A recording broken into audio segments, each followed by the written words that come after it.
बिस्मिल्लाहिर्रहमानिर्रहीम। अस्सलाम वालेकुम नाज़रीन, मैं हूं कंबर ज़ैदी। यूट्यूब पे आप मेरा व्लॉग देख रहे हैं। नाज़रीन, आज के व्लॉग में बताऊंगा मोहसिन दावड़ ने अपनी एक नई पार्टी बना ली है। क्या मोहसिन दावड़ की मंजूर पश्तीन से लड़ाई हो गई? मोहसिन दावड़ से ये तमाम सवालात जब हमने किए तो उनके क्या जवाबात हमें मिले? ये नई पार्टी क्यों बनाई गई है? पीटीएम को खैरबाद क्यों कहा गया? क्या पीटीएम मुकम्मल तौर पर उनकी दुकान बंद हो गई है, अब चूरन नहीं बिकेगा? उसकी वजूहात हैं क्यों बंद हुई है। ये 5 वजूहात जो मैंने अपने कैप्शन में बताई गई, ये भी बताऊंगा कि किस वजह से पीटीएम ने अपना बोरिया बिस्तरा लपेटा है। आज की स्टोरी हम क्रिमिनल नहीं करेंगे, हम इसको पॉलिटिक्स पे रखेंगे, बिकॉज आज की टॉप ट्रेंडिंग ट्विटर पे है RIP RIP, rest in peace PTM. PTM एक पश्तून तहफ़्फ़ुज़ मूवमेंट जमात थी जो कि पश्तूनों के हकूक के लिए भी लड़ती थी, लेकिन इसका एक जो क्रिटिसाइज किया जाता रहा ऐसे मुख्तलिफ हलकों की जानिब से, वो ये स्टेट फंक्शनरीज खसूसन पाकिस्तान के खिलाफ प्रोपोगेंडा करती थी। पीटीएम के हवाले से भी कुछ आपके सामने केस रखूंगा और मैं कोशिश करूंगा उन हकाइक पे से पर्दा हटाऊं जो अभी तक नहीं हटाए गए हैं, और कोशिश करूंगा कि वो बात आपके सामने करूं जो फैक्ट्स पे मबनी है। अब व्लॉग का आगाज करते हैं सबसे पहले कि मंजूर पश्तीन ने आज की तारीख में, यानी आप जब वीडियो पब्लिक होगी तो गालिबन कल की तारीख हो जाएगा, एक जमात जिसका नाम है नेशनल डेमोक्रेटिक मूवमेंट, इसकी तरतीब दी है और इसके वो चीफ ऑर्गेनाइजर हैं, और इसके साथ तकरीबन 4 से 5 रुकनी कमेटी है जो मुख्तलिफ चीजें देख रही है। ये जमात तरतीब देने की जरूरत क्यों पेश आई? सबसे पहले इस बात का हम आंसर जानेंगे और उसके बाद फिर आगे चलेंगे। पीटीएम को एनडीएम में चेंज क्यों किया गया? क्या इनका बोरी बिस्तरा लपेट दिया गया है पीटीएम का? क्या इनको फंडिंग खत्म हो गई है? ये दुकान बंद करने या चूरन ना बिकने की वजह क्या है? इसकी वजह ये है कि बहुत सारे सोर्सेज हमारे ये कहते हैं, और हमारे सिक्योरिटी इदारों का भी ये कंसर्न है कि फंडिंग हो रही थी अफगानिस्तान की हुकूमत से। जब तक अशरफ गनी वहां पे मौजूद था और जब तक अशरफ गनी की हुकूमत, जिसमें अमरुल्लाह सोले और मुख्तलिफ लोग शामिल थे, वो वहां पे थे, तब तक तो इनको फंडिंग होती रही। जैसे ही अशरफ गनी साहब बोरिया बिस्तरा लपेट के अपना अफगानिस्तान से रफू चक्कर हुए, वैसे ही पीटीएम ने अपना नाम चेंज करके एनडीएम रख दिया और मोहसिन दावड़ ने एक नई जमात बना ली और एक नए मंशूर के साथ अवाम में आए। उनसे पूछा गया कि आपने पीटीएम को छोड़कर एनडीएम क्यों बनाई, तो उन्होंने क्या जवाब दिया, ये आगे मैं चल के बताता हूं, लेकिन पहले मैं वजूहात आपको बता देता हूं कि पीटीएम क्यों क्लोज हुई है। पश्तून तहफ़्फ़ुज़ मूवमेंट जो कि एक जमात बनाई गई थी पश्तूनों के हकूक के लिए, लेकिन बज़ाहिर प्रोपोगेंडा कर रही थी स्टेट मशीनरीज के खिलाफ।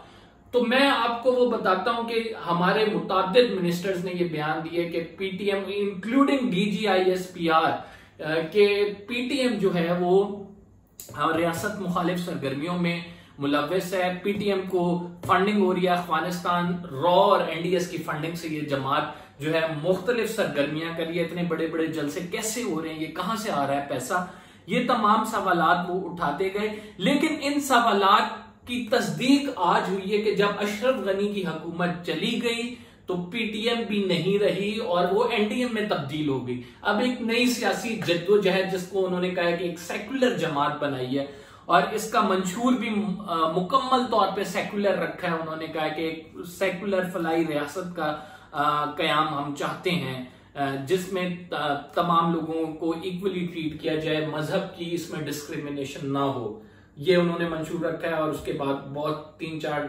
चीजें हैं जो उन्होंने अपने मैनिफेस्टो में बयान की हैं, वो भी आपके साथ शेयर करता हूं। वजूहात एक एक करके आपको बता दूं। सबसे पहली वजह जो मैंने आपको बताई कि फंडिंग जो है, वो जो अफगानिस्तान से इनको फंडिंग हो रही थी ये जमात चलाने की, वो बिल्कुल खत्म हो गई। अच्छा जी, दूसरी क्या वजह? दूसरी वजह यह है कि जब वहां पे अफगान हुकूमत थी तो इनको एक पॉलिटिकल सपोर्ट हासिल थी। इनके इतने बड़े बड़े जलसे होते थे जो कि हमारे टीवी चैनल्स पे अगर नहीं भी आते थे तो सोशल मीडिया पे एक कैंपेन, एक नैरेटिव के तौर पे बनाया जाता था और सोशल मीडिया पे स्प्रेड किया जाता था कि टीवी चैनल्स इसका मुकम्मल तौर पे ब्लैकआउट कर रहे हैं और ये हमारा इतना बड़ा जलसा हुआ है जी, ये देखें इतने लोग पश्तून हमारे साथ हैं, और वो एक अलग तहरीक का मुतालबा भी कर रहे हैं, अलग उन्होंने अपने मुतालबात भी रखे हैं और कहते हैं उनके साथ डिस्क्रिमिनेशन हो रही है। ये हो गई दूसरी वजह कि इनको एक पॉलिटिकल सपोर्ट वहां पे हासिल थी, क्योंकि आपको पता है अफगानिस्तान और पाकिस्तान का बॉर्डर बिल्कुल साथ है। यहाँ की फैमिलीज और वहां के डिवाइडेड लोग हैं, कुछ लोग यहाँ रहते हैं, कुछ वहां पे रहते हैं। तो वहां से जब पॉलिटिकल सपोर्ट होगी तो ना सिर्फ पैसा आएगा बल्कि आपकी बैक पे भी लोग होंगे जो आपको पुश कर रहे होंगे कि आगे जाके आप करें।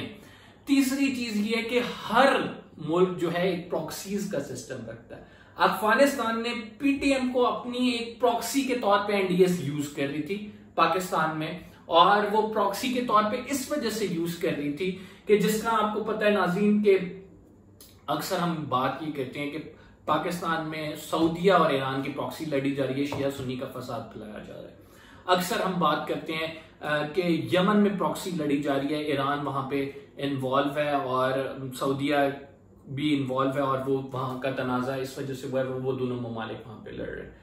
हमने बात की अफगानिस्तान में रशिया, सोवियत यूनियन और साथ अमेरिका की प्रॉक्सीज लड़ी जा रही। तो अफगानिस्तान ने अपनी प्रॉक्सी के लिए, प्रॉक्सी लड़ने के लिए, अपने आप को मजबूत करने के लिए एनडीएस ने इस्तेमाल किया था पीटीएम का, और ये पश्तून तहफ़्फ़ुज़ मूवमेंट के नाम पे पाकिस्तान के इदारों के खिलाफ ये तहरीक जो है वो ज्यादा इसका नैरेटिव आया और सरगर्म हुई।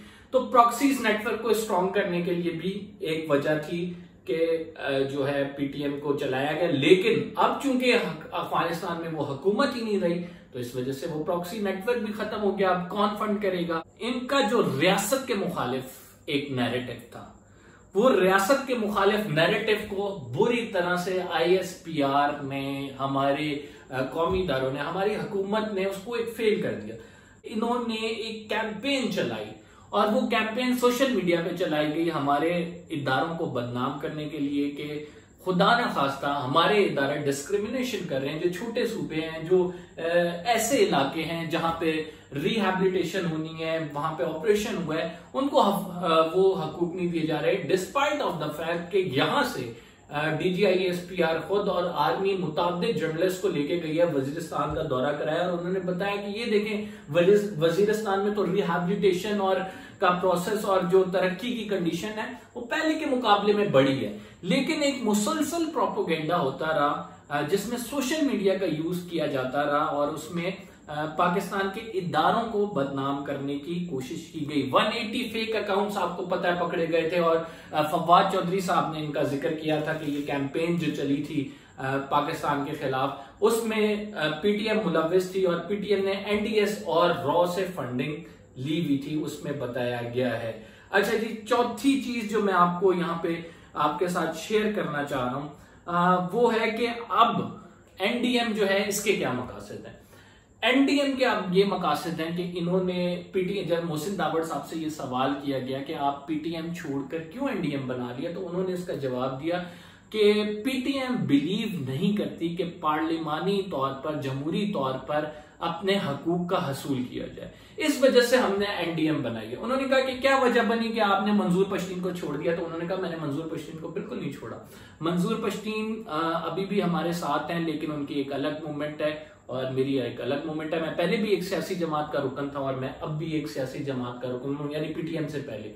लेकिन मोहसिन दावड़ साहब को ये जवाब देना पड़ेगा कि ऐसी क्या वजूहात बनी कि आपने अपने दोस्तों, अपने चाहने वालों से कंसल्टेशन के बाद एक नई जमात तरतीब दे दी, लेकिन उस नई जमात में आपने मंजूर पश्तीन को शामिल नहीं किया बिकॉज वो शामिल होना नहीं चाहते, वो इस स्ट्रगल में आना नहीं चाहते, वो पॉलिटिकली जो है डेमोक्रेटिकली अपने राइट्स लेने पर बिलीव नहीं करते हैं। उनका काम था, अफगानिस्तान से उनका काम चल रहा था, पैसों की सपोर्ट होती थी, पॉलिटिकल सपोर्ट वहां से आती थी, यहाँ पे आप लोगों को बंदे मिल जाते थे, आप लोग जलसे करते थे और हुकूमत के खिलाफ प्रोपेगेंडा करते थे। ना सिर्फ हुकूमत बल्कि स्टेट के इदारों के खिलाफ मुताबिक वीडियोस मौजूद हैं जिसमें खुद मोहसिन दावड़ और पीटीएम के सरबराहों ने कहा है कि हम अशरफ गनी की हुकूमत को सपोर्ट करेंगे, हम तालिबान को नहीं करेंगे। जिसमें उस जिरगे में सलीम साफी साहब ने यह कहा था कि हम अशरफ गनी या तालिबान में से किसी को सपोर्ट नहीं करें, हम वहां पे मुज़ाकरात को सपोर्ट करें। तो ये नाज़रीन, ये बातें आपको पहले भी मालूम है, ये खुलकर सामने आती रही हैं। अलबत्ता दोनों जो मोहसिन दावड़ है और मंजूर पश्तीन है, इन दोनों ने अपनी राहें जुदा कर ली हैं और एनडीएम के नाम से एक नई मूवमेंट चली गई है। पीटीआई को उसने पीटीएम को रिप्लेस कर लिया है। अब पीटीएम इतनी कोई हमें हाईलाइटेड नजर नहीं आएगी, एनडीएम नजर आएगी जरूर। और एनडीएम देखते हैं अब स्टेट के खिलाफ प्रोपेगेंडा करती है, या इन्होंने जो कहा है कि हम डेमोक्रेटिकली अपने राइट्स के हसूल के लिए जंग लड़ेंगे, तो वो क्या रुख इख्तियार करती है, हम इस हवाले से आपको अपडेट करते रहेंगे। कंबर ज़ैदी को इजाजत दीजिए, इंशाल्लाह अगले प्रोग्राम में आपसे मुलाकात होगी। फिलहाल के लिए ये इन्फॉर्मेशन थी जो हमने आपको शेयर करनी थी। मेरा चैनल सब्सक्राइब करना ना भूलें। अल्लाह हाफिज़।